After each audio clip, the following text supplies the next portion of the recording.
G'day everyone, just me tonight, bringing you a very special interview that I was fortunate enough to have with Hamish Ogilvie today. Hamish being the National Recruiting Manager for the Crows.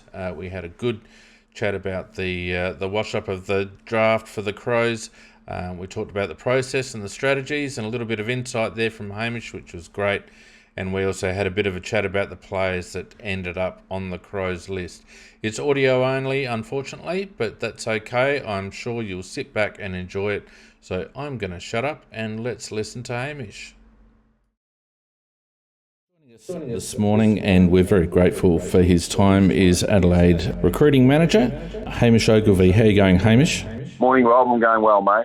Very good. Now, Recruiting Manager, have I undersold you there, or...? Well, national, but post-COVID, we do a bit of everything because we don't have as many staff as we used to have. Yeah, that's right. It's all hands on deck. That's right. We had the pleasure of talking with Tim on Tuesday, and he was talking about some of the challenges of the reduced staffing down there. How's that actually impacted the department in terms of scouting and getting intel and that sort of stuff? We just do the best we can with what we had. We've probably, narrowed our focus in regards to around the country. We don't have a part-timer in New South Wales or Queensland anymore, but that's manageable because generally those boys go to the clubs they're attached to. So even if you bid sort of outside 40, if we were to bid, say, for the example, on Faye, we probably knew GWS would have matched. So we probably took some staffing hours and time away from New South Wales and Queensland and devoted it to WA, Victoria and SA. Am I right in saying that Banook's no longer with us or on a reduced capacity? No, Banook comes on as a consultant at the end of the year. He sits on list management fortnightly and monthly during the year, but then he comes on for the trade and draft period, and he's waiting to get into the USA to do a Masters at Duke University, which has had to be put off because of COVID. So the plan for him is to still continue as a consultant, which he's just unbelievably valuable. And he'll go off to America when he can get in there and start working on his MBA. And hopefully as things progress, we might be able to get him back full-time once he's completed that. So he's pretty smart cooking, so maybe he'll bowl it over, the whole thing over in a year, I don't know.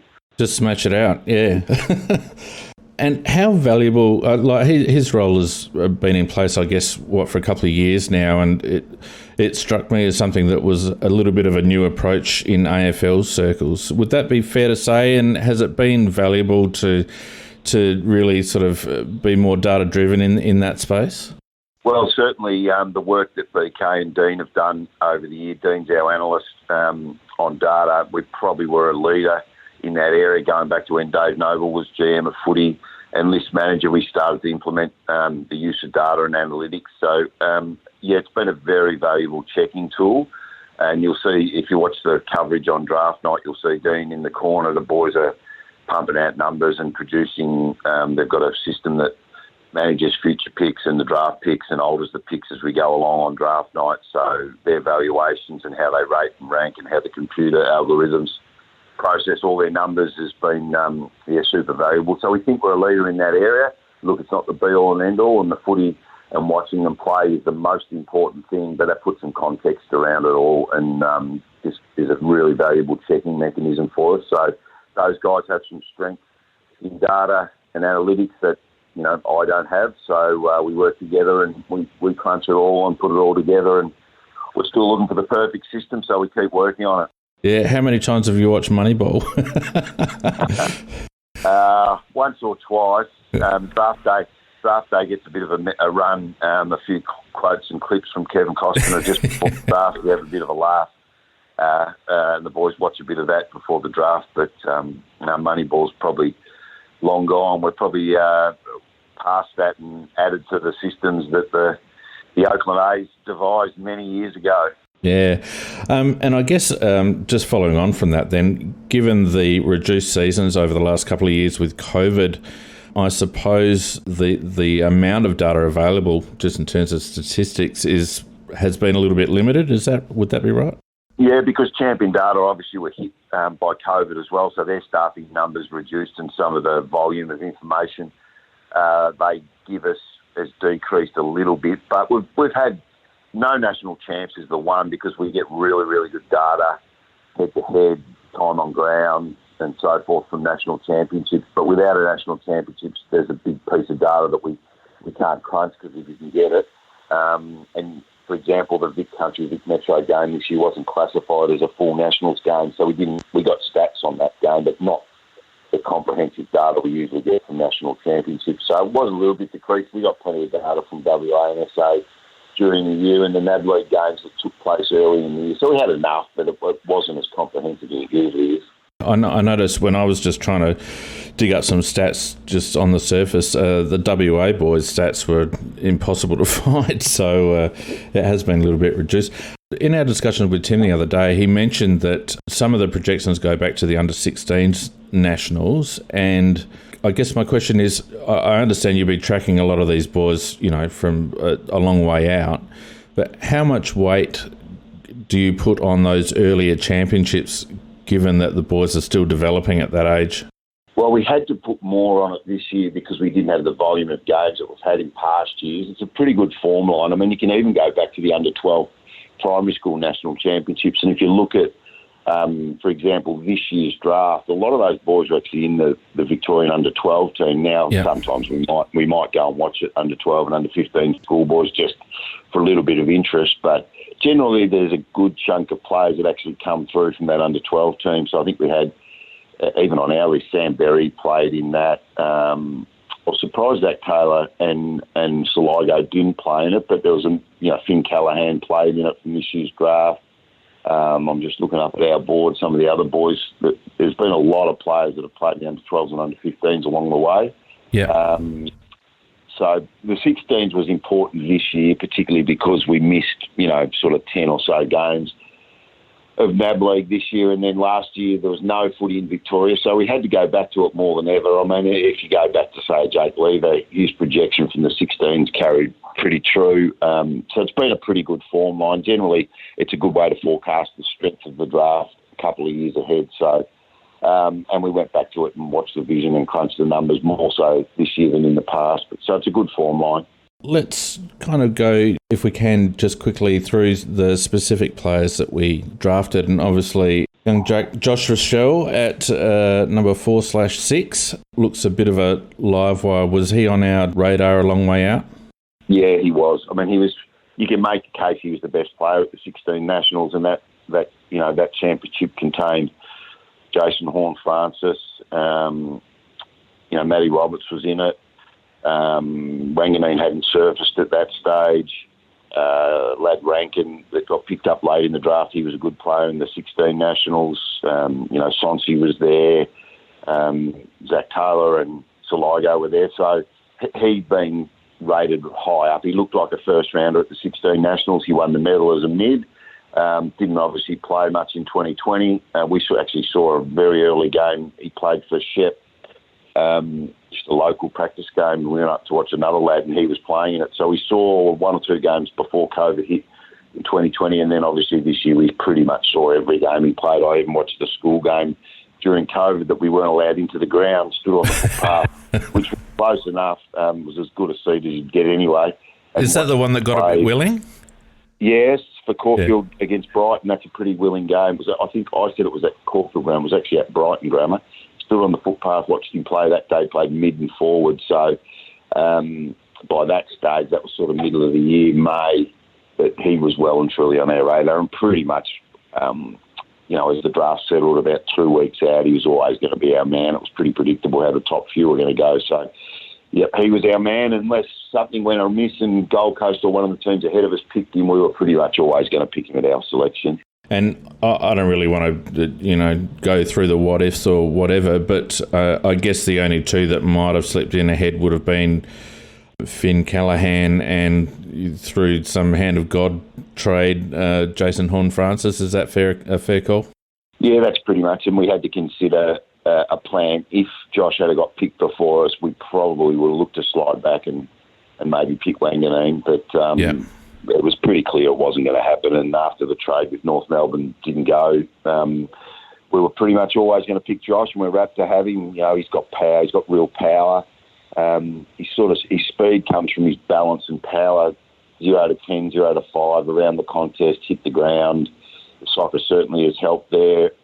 He is very balanced, but he's strong through the core. He doesn't fall over. He can go air and ground. So, those are valuable traits inside 50. And as he builds an engine through training, he'll go into the midfield in the years to come. Yeah. That's how the club's projecting it, that he will end up a midfielder rather than the small, medium forward? Well, I think so, but I think he'll always have so much value as a forward. He'll play, significant amounts of time forward, whether he's an impact mid or an 80% mid. I'm not so sure. I think because of his value as a forward, he'll probably be, like a 50-50. He'll play half his time forward, half his time mid, I think, from sort of 22, 23 onwards. Yeah. The one I think that wasn't on a lot of people's radars in terms of Adelaide was Jake.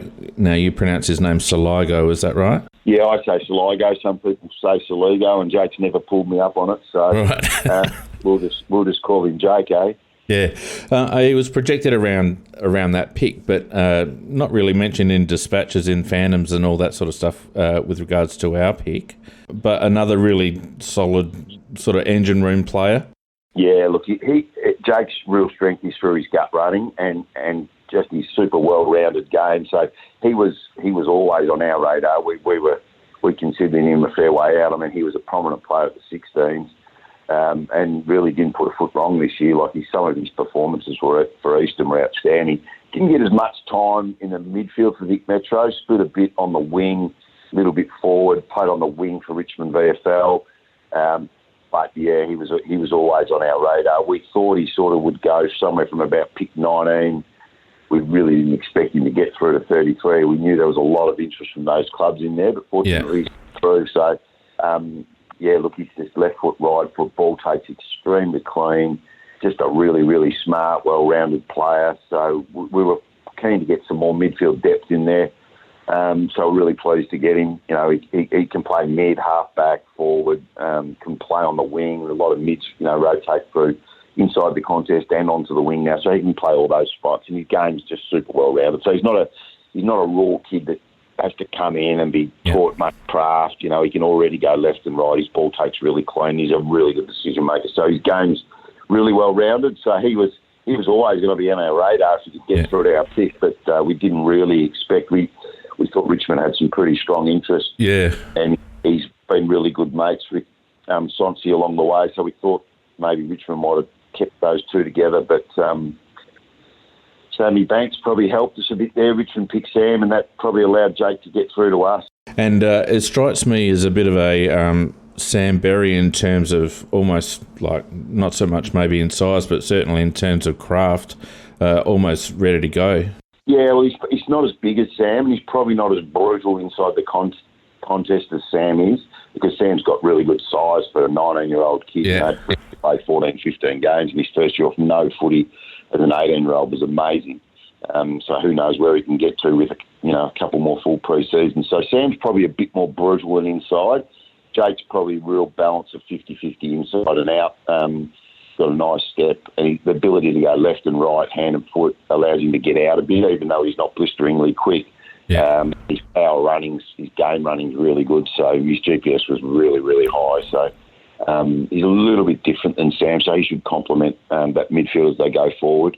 Now, last year we went heavily South Australian, and there were a couple of South Aussies in the draft this season that, by association, I guess, were linked with us. Was that, at the time last year, my personal impression was that we went South Aussie just because of exposed form, but was that basically just the board, just how the board fell? A bit. It was a bit. They were comfortable and rated high because we'd seen them a lot. But, I mean, we rated Pedler. We really rated Pedler through the roof, and Tilford was just the obvious selection for us. Yeah. We couldn't go past him. So there was a bit of a focus on South Australians last year because they'd played and the Victorians hadn't. So they were a bit safer. They rated up. But they were just good players, so it was pretty easy. Yeah. I mean, and with the spread of our picks, we're always, we had them on the board, but we're always going to miss some of them just because of the sheer gap. And then when Taylor and Saligo were available, we just had them rated higher. It wasn't that we didn't rate the other boys, it's just we had those boys rated a bit higher, so we had to take them. and then we just missed. And with Nankervis, we really had pegged a fair way out. Like, we loved his speed, and once you sort of got the three mids, we needed to balance it off a little bit with some height and athleticism. And Nankervis 190, still growing. Probably ends up about 193. It's like he's growing before your eyes, and he had that real speed agility combination. So that worked out really well for us to get him and balance off the draft pretty well. Yeah, the reason why I guess I raise it now is because at Zach's pick, Draper was still on the board, who a lot of people had us pegged at, and probably went a bit later than expected. And we probably at the time I thought Sydney might have just cut our lunch with Matty Roberts, but it seems like Zach was always going to be the one anyway. Yeah, I mean it's difficult because some of the supporters don't know the whole pool, so they know who Arlo Draper is, so they just think we're going to pick him because he's South Australian. But we've just got to bring in the best players no matter where they come from. And it's difficult. I read some of the stuff, and everyone thinks we're going to pick Arlo because he's South Australian, and we liked him and we had him on the board. But we just had those other boys a little bit ahead. It's not that we didn't rate Arlo. We did. We liked his footy, and I think he's a forward. And good luck to the lad. He's a good lad. I hope he has a great career. Just on Zach, you would have been rubbing your hands together even more than Saligo, wouldn't you? Or Saligo, wouldn't you? That he was still around down there? Yeah, we had them next to each other in our order. So, and Steve's done a truckload of work on Zach and really liked him. And I've got just the most trust in Steve's eye and experience that you could possibly have in footy. And he loved Zach. We'd done a lot of work on him, watched him a lot. And in the end, he was just too good not to take. His ability to get out. Got an unbelievable step and really clean ball take, so his balance over the ball contest inside and out, and he's got enough speed coupled with really, really elite agility. He can step out from anywhere. So in the end, it was just too good not to pick. And you mentioned already, Luke, in the pre-season, and I assume you took him in the PSD simply because there might have been some other clubs sniffing around. He just looks a raw talent, doesn't he? With plenty of ceiling. Is that the read? Who knows where he could get to? It's a really outstanding effort. He would have been in the Sandringham program last year if they had played, but I mean, he was a little bit late arriving for a couple of reasons to the Sandringham program. Then they didn't play, and to do what he'd done this year from the very first time we saw him, you couldn't not. He just caught the eye. So he's growing and he can just play anywhere. I mean, he played genuine midfield in a game for Sandringham out at Craigieburn. I think he had 12 tackles in that game, and then he's played as a marking third tall forward. He's played some time on the wing. We've even talked about him as a small forward because his ground ball's so good, because he has the agility to just get onto a ground ball so quick. So his ceiling is who knows where, and where he ends up playing. I don't actually know the answer yet. I think he's going to be a guy that can play, 2, 3, maybe 4 positions. So we're really pleased to get him. It's a great story. We thought we might have missed the boat with the pre-season draft spot. We activated it the day before, knowing that there was a number of clubs interested. We had a rough idea where the interest was. So it was a good piece of strategy by Justin to jump up, put him in the pre-season draft, and have a pick and take any risk out that someone would have knocked him off. Yeah. We probably thought he wouldn't get to our rookie pick, so we had to do that. So that worked out well. I'm more than happy to have him a 2-year contract as a pre-season draft pick, because he'll need a little bit of time. He's lightly framed, but who knows where he could get to. I mean, there's not a huge amount of footage on him publicly available, but the bit that I saw, and I hate to say this because you don't like labelling players, but he just had a bit of Jimmy Hurt about him from my point of view, Hamish. I think Rob will let him be Luke Nankervis. That's a pretty tough comparison, that one. But I know. Got some beautiful movement. And look, from the very first internal trial we saw him, and then probably the best 2 games of the year in quality were probably the Vic Country game at Windy Hill, which was a super game. Metro won easy, and the draft numbers reflect that. I mean, they still got the most people drafted. Vic Metro, even though they had a COVID interrupted year, but I mean, that comes from volume of population, so they should get the most drafted. But the second probably best game of the year was Oakley Sandringham in quality. They called it round 2, but it was the first NAB League game we saw at Moorabbin at St Kilda's home ground, and he he was very exciting and really caught the eye in that game. So we tracked him basically every game from there. I even had a guy go and watch him at Bentley when he went back and played local footy. So, we saw every game and we followed him, and it's a really good effort to get drafted, even though it's in the pre-season draft of sort of 13 games for the season. It's a testament to him. He loves footy. He loves training. He works really, really hard. He can knock out a really impressive 2K time trial, and his speed and agility is there for everyone to see off the vision. So pretty pleased to get him. And, of course, just to round it off, we re-rookied Ben. We had a bit of a chat about that with Tim, and Tim commented, that the preference was, in the end, it was for someone that had a bit of experience and conditioning, and also, obviously, Ben, a favourite around the club as well, probably sealed that one. Yeah, well, he's great for culture and leadership. The coaches were really, really keen to get him back. I know he's been on the list for a while, but it's more like his start to his career was sort of 1-2 years ago, not 4 years ago, because he'd been injury interrupted along the way. And, so you bring in a guy in his early 20s, and basically he starts his career from last year where he got a full run at it. He's an amazing neck. He's a great fella. What he did at the end of the year, gave the coaches great confidence that, for them to push him to keep going. So we were happy to back the coaches in on that one and get him back. Gives us some, great depth and versatility. So, it was a pretty easy choice in the end.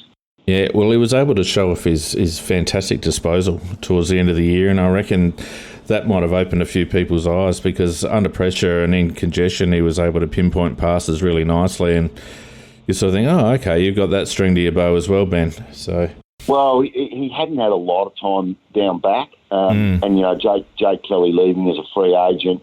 Looks at, similar size, can play on taller and medium-sized opponents. He can play on smalls if he needed to. He's in amazing condition. Like, he's clearly trained well the last couple of years. He's done a power of work on the off-season. And, look, we've seen him play forward before, and he's played some great footy on the wing at SANFL. So the versatility, great person. He's a great survivor, so it's a good story. Yeah. Just on that, do you ever watch players that you developed as they're going through the system, and do you ever feel like knocking on the list management committee's door and going, hey, listen, you're not doing it right with a particular player? Or do you ever have that sort of feeling that, or do you have input into their development as they go through? Oh, absolutely. We talk about it all the time. I mean, Nixie's on list management. Sometimes Scott Burns comes in. Obviously, Reedy's across our list more than anyone because, he's contracting and recontracting and, delistings at the end of the year. So, we talk about that every month and we ask questions. How's he going? What's he working on? Marco Bello shows us the craft plan of what they've been working on. We talk about their weapon. We give input to the coaches at the start when the players come. We hand over to the coaches last week and give them an idea of what we see. There's reports with coaching notes as coaching this way, focus on this. Marco Bello will speak to their local coaches and see what they've been doing and get input from the sample and the NAB league coaches as to what they're working on, what they see. So, that's an ongoing discussion. We talk about those things all the time. Yeah. And just to finish off, Hamish, one of our listeners had a question about, post-drafting benchmarking. So the players that come through, do you look back and reassess the benchmarks that you use to make those selections and maybe tweak your own systems and data analysis? We do. I mean, we review ourselves. Trust me, Rob, we review ourselves harder than anyone. We go back through every pick. We do it in 5-year cycles. I'm about to start a review on this draft, so we'll review every selection. We'll review the players that weren't selected and then work on where they sit for next year. Are they going to come onto our board or are we going to still track them? We review every club selections. They go onto the board with all the other AFL listed players. We review why someone went higher than we thought, why someone went lower than we thought, put all the intel together, and then we've had an external review our last 5 or 6 years drafts. So, it's pretty detailed and it's very thorough. So we want to know what we thought we got right, what we got wrong, why was there, a disparity in someone going, for example, Sheldrick, we'll go back and review that one. Now, he went a bit higher than we thought. Yeah. So we'll get back and review his selection. Why did he go high? Maybe it was Geelong just needed that player. And as his form becomes exposed over time, like if he wins the Brownlow or ends up a 200-game player, maybe, we have to look at why did we not rate him high enough. So, all those sort of things come into it. Yeah. Do you reckon it's the biggest area of growth in AFL recruiting, in the recruiting space and that sort of analysis?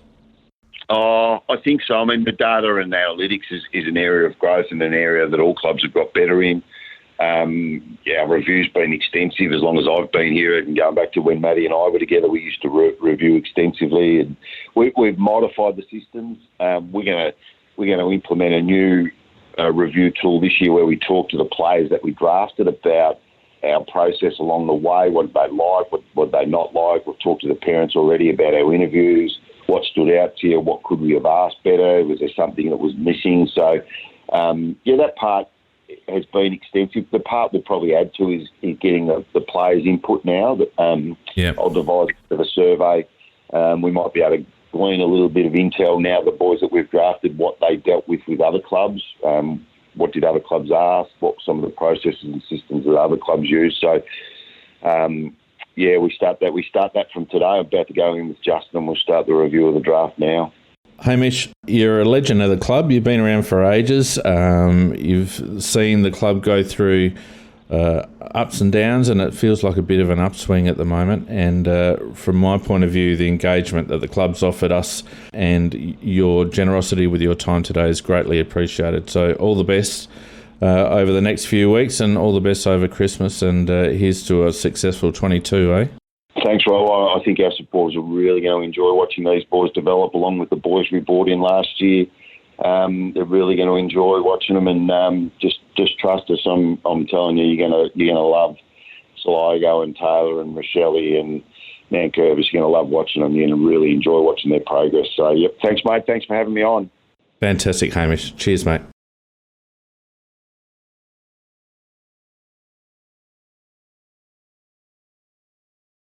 There you go. What a fantastic interview, and we're so grateful for the club and for Hamish to give up his time on a Thursday morning. You can just tell by talking to him, and I could have talked to him all morning, obviously, but you can just tell by talking to him how invested he is in the process and in recruiting and in identifying young talent. The amount of knowledge that must be in that man's head would be invaluable. So thank you so much to Hamish. I'm interested to hear or to read what listeners might think about some of the things that he said. Obviously, a few things came out, nothing too surprising because it was a bit not really surprising draft for the Crows. Probably the comments about Arlo Draper might surprise a few, but really interesting to hear how deeply they go into analysis and that. So if you've got a comment, leave it in the comment section below. Don't forget to like and subscribe us. We've got plenty of content coming over the summer months. Plan to do a profile on every player over the course of the off season and see if we can plot where players are going to slot into our best 22 or those that are pushing up into the ranks. So stay tuned on our YouTube channel. There'll be plenty of content over the off-season. Don't forget to subscribe if you can. If you want to support us, go to patreon.com/AFL CrowCast. Keep an eye also on our website, aflcrowcast.com. But until later, if I don't see you all before, then have a great Christmas, and we'll be back soon.